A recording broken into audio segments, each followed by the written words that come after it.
Hello everyone, I am Kusum and welcome back to faculty channel. आज के वीडियो में हम कवर करेंगे उत्तराखंड एलटी के टीचिंग एप्टीट्यूड का एक और टॉपिक जो है आपका difficulties in learning. Difficulties in learning, इससे पहले हमने एक वीडियो बनाया था जिसमें था लर्नर्स विद स्पेसिफिक नीड, उसी से काफ़ी कुछ रिलेटेड ये टॉपिक है डिफ़िकल्टीज़ इन लर्निंग। ये आपका ऑलमोस्ट हर एक टीचिंग एप्टीट्यूड के, हर एक टीचिंग के कोई भी कोर्स होता है उसमें ये ज़रूर एक टॉपिक रहता है डिफ़िकल्टीज़ इन लर्निंग। वो क्या है, कैसे, इसे अब हम डिटेल में समझते हैं। व्हाट आर लर्निंग डिफ़िकल्टीज़, होती क्या है लर्निंग डिफ़िकल्टीज़? ये एक तरह के ग्रुप ऑफ डिसऑर्डर्स हैं जिसमें इन्वॉल्व होती हैं कुछ ऐसी टाइप ऑफ डिफ़िकल्टीज़, कुछ ऐसी सिग्निफिकेंट डिफ़िकल्टीज़ होती हैं जैसे कि जिसमें कुछ कमी रह जाती है, there something lacking behind in listening, speaking में, कोई चीज़ पढ़ने में, रीडिंग, राइटिंग, रीजनिंग या फिर मैथमेटिकल एबिलिटीज़। ये जो डिसऑर्डर्स होते हैं ये स्पेसिफिक होते हैं इंडिविजुअल टू इंडिविजुअल, मतलब वेरी करते हैं। ऐसे नहीं है कि किसी एक को अगर कोई सिम्टम्स हैं उस डिफ़िकल्टी के तो दूसरे को भी सेम सिम्टम्स होंगे, अलग अलग सिम्टम्स होते हैं हर एक में। May be there are sometimes कि ग्रुप ऑफ सिम्टम्स भी हो जाते हैं कि किसी पे 2-3 सिम्टम्स एक साथ हैं या कुछ इस तरह से। ये एक kind of central nervous system का डिसफंक्शन है। इट इज़ टोटली साइकोलॉजिकल, सब नर्वस सिस्टम से रिलेटेड है। तो ये ज़रूरी नहीं है कि अगर आप मेरे अंदर suppose I am a kind of a person who has learning disability, तो मेरे पे कोई अगर सिम्टम है तो वो दूसरे पे भी सेम होगा। No, it can vary from person to person. दूसरी चीज़ है जो लर्निंग डिफ़िकल्टी है, इसमें बहुत सारी कंडीशंस होती हैं। ये it's a kind of a wide range जिसके अंदर आपका dyslexia, attention hyper active deficit से लेकर डाउन सिंड्रोम तक, डिस्प्रैक्सिया, डिसकैलकुलिया, डिसमॉर्फिया, ये बहुत अलग अलग टाइप के ऐसे लर्निंग डिफ़िकल्टीज़ होती हैं जिसके ये कुछ एक तरह के सिम्टम्स होते हैं। अब लर्निंग डिफ़िकल्टी ऐसा ज़रूरी नहीं है कि हम बोलते हैं सिर्फ बच्चों में ही हो, ये किसी भी एज ग्रुप के लोगों पे एकदम से हो सकता है। कभी भी किसी का सेंट्रल नर्वस सिस्टम डिसफंक्शन होना स्टार्ट हो सकता है और ये लर्निंग डिफ़िकल्टीज़ उनमें आ जाती हैं। बट ये क्यों इतना प्रॉब्लमेटिक चिल्ड्रन के लिए होता है? बिकॉज वो एक एज होती है जब बच्चा लर्न करना शुरू करता है, लिखना, समझना, सोचना, रीड करना शुरू करता है। तो because of that thing, because वो उनका एक ऐसा स्टेज होता है जब वो इनिशिएटिव ले रहे होते हैं, जब लर्निंग सीख रहे होते हैं, इसलिए इस एज में ज़्यादा प्रॉब्लमेटिक माना जाता है लर्निंग डिफ़िकल्टीज़ को।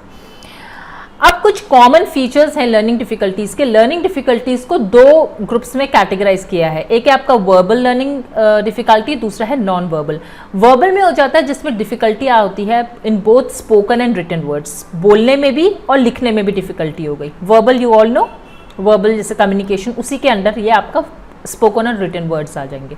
कुछ लोग ऐसे होते हैं जिन्हें वर्बल लर्निंग डिफ़िकल्टीज़ में बी एबल टू रीड और राइट। कुछ ऐसे होते हैं जो पढ़ सकते हैं, लिख सकते हैं, लेकिन वो जब सेंटेंस पढ़ते हैं, पैराग्राफ पढ़ते हैं, तो वो उसको रीड तो कर लेते हैं लेकिन वो समझ नहीं पाते हैं, उसका क्या सेंस बन रहा है उस सेंटेंस का, वो समझने में मुश्किल होती है। सो यहाँ पर वो एक मेंटल पिक्चर नहीं फॉर्म कर पाते हैं वो जो उन्होंने पढ़ा है। कई होते हैं बहुत फ्रीक्वेंटली पढ़ रहे हैं, अब वहाँ पर वो क्या कनेक्शन उनका लूज हो रहा है दोनों चीज़ों में, रीड करने में और उस चीज़ को समझने में, एक ये टाइप से वर्बल हो जाता है। एक तो हो गया कि आप पढ़ नहीं पा रहे हो, पढ़ नहीं पा रहे हो, लिख नहीं पा रहे हो, दैट इज़ वन थिंग। पर दूसरा हो गया कि पढ़ रहे हो, लिख रहे हो, बट उसको सेंस नहीं बना पा रहे हो कि पढ़ा क्या है आपने। फिर आता है आपका non verbal. Non verbal difficulty में वो होता है जब difficulty with the act of writing because the brain struggles to coordinate the many simultaneous tasks required.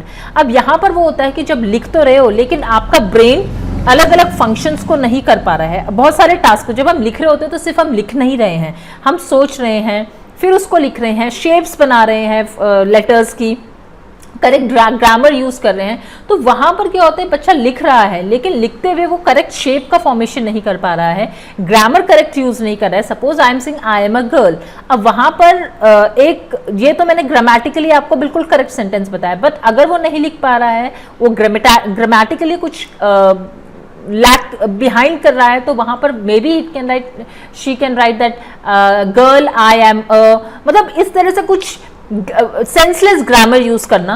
तो वहाँ ये एक नॉन वर्बल, एक kind of a non verbal difficulty हो सकती है इन लर्निंग। एक लर्निंग डिफिकल्टी प्रोसेस करता है what they see. Example, having trouble making sense of visual details, कुछ किसी के सामने लिखा हुआ है ब्लैक बोर्ड में बच्चे के सामने, तो वो उसको विजुअली उसको नहीं पकड़ पा रहा है कि ये क्या है, क्या लिखा हुआ है। ये हो गया, ये डिस्लेक्सिया का एक सिम्टम है। यहाँ पर वो कंफ्यूज हो जाता है इन द मैथ्स में जो साइंस होते हैं, जैसे ये प्लस माइनस मल्टीप्लाई डिवीजन, तो इनमें वो बहुत कंफ्यूजन हो जाता है उनको। तो एक ये भी आपकी लर्निंग डिफिकल्टी हो गई।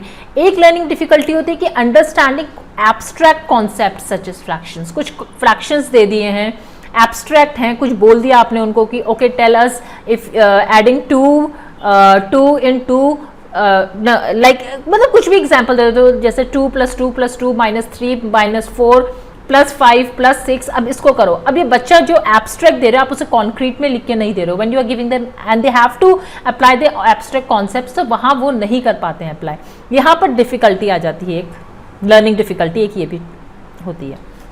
देन अब कुछ कॉमन डिफिकल्टीज जो ऑफन जो बच्चे होते हैं वो फेस करते हैं, कुछ कॉमन ऐसी डिफिकल्टीज हैं, वो क्या एक्सपीरियंस करते हैं उसमें। एक हो गया slow vocabulary growth.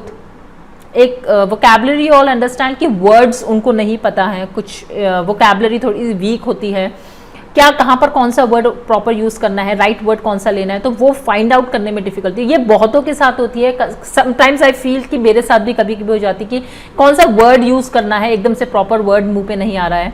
We know कि यहाँ पर यही वर्ड यूज होगा but it is not coming in time, एक ये हो गया।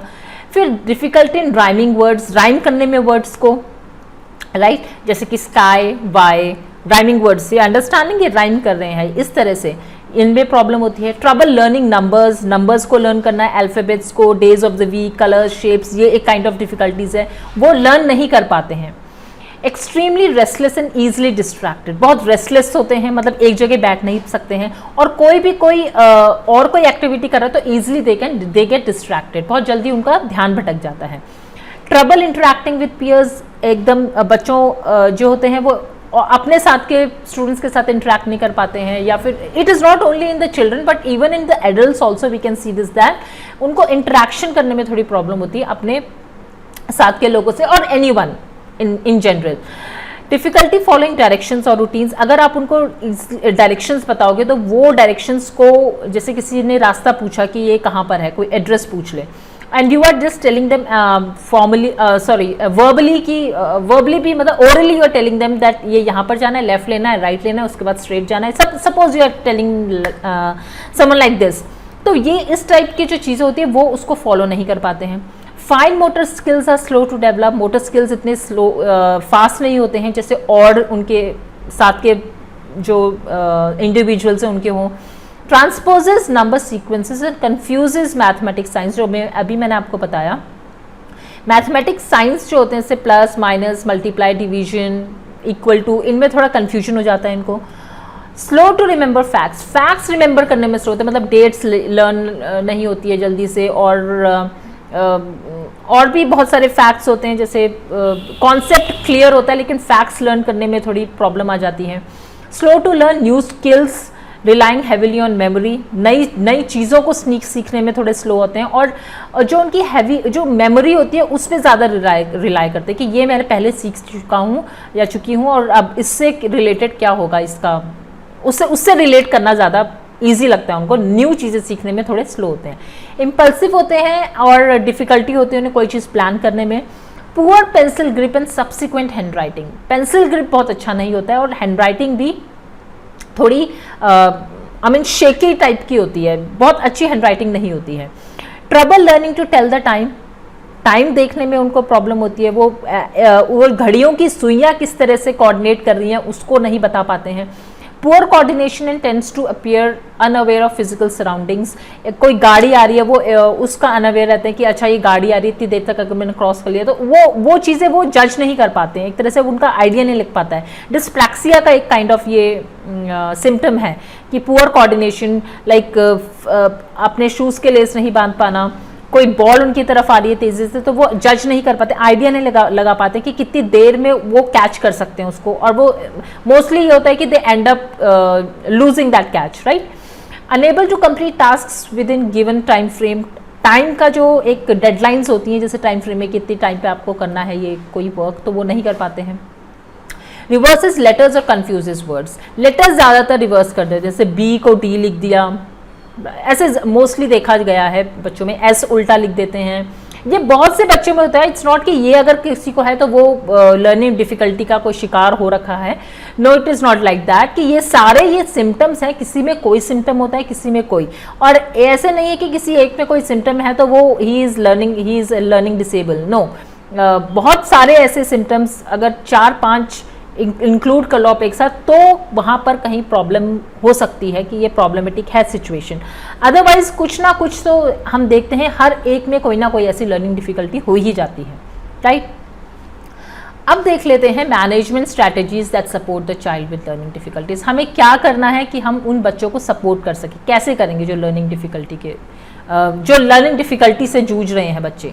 यूज़ ऑफ लर्निंग एड्स, जैसे कि इलेक्ट्रॉनिक स्पेलर्स का उनको दे सकते हैं, डिक्शनरीज प्रोवाइड करें, इलेक्ट्रॉनिक वर्ड प्रोसेसर्स हो गए, talking calculators, books on tape. मतलब कि उनको ज़्यादा सुनने में प्रॉब्लम नहीं होती है जितना उनको देख के समझने में होती है, वो लर्न नहीं कर पाते। तो अगर वो चीज़ें सुने, उसे रिपीट करते, जैसे क्लासरूम में होता है, टीचर ने एक बार कोई लेसन रिपीट कर दिया, अब उसी लेसन को बार बार रिपीट नहीं कर सकते हो, राइट, नहीं कर सकते हैं उसको रिपीट।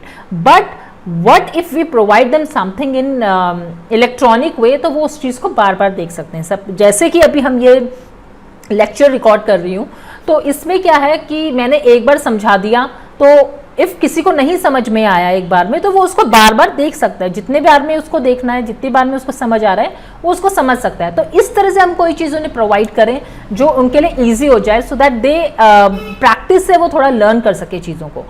केयरफुली प्लान करना होगा लेसन्स को, और फॉर स्मॉल लर्निंग इंक्रीमेंट्स, वो छोटी छोटी चीज़ों को धीरे धीरे सीखें, ग्रेजुअली चीज़ों को सीखें, तो ऐसे प्लान करें। और स्क्रिप्टेड लेसन प्लान्स प्रोवाइड करें।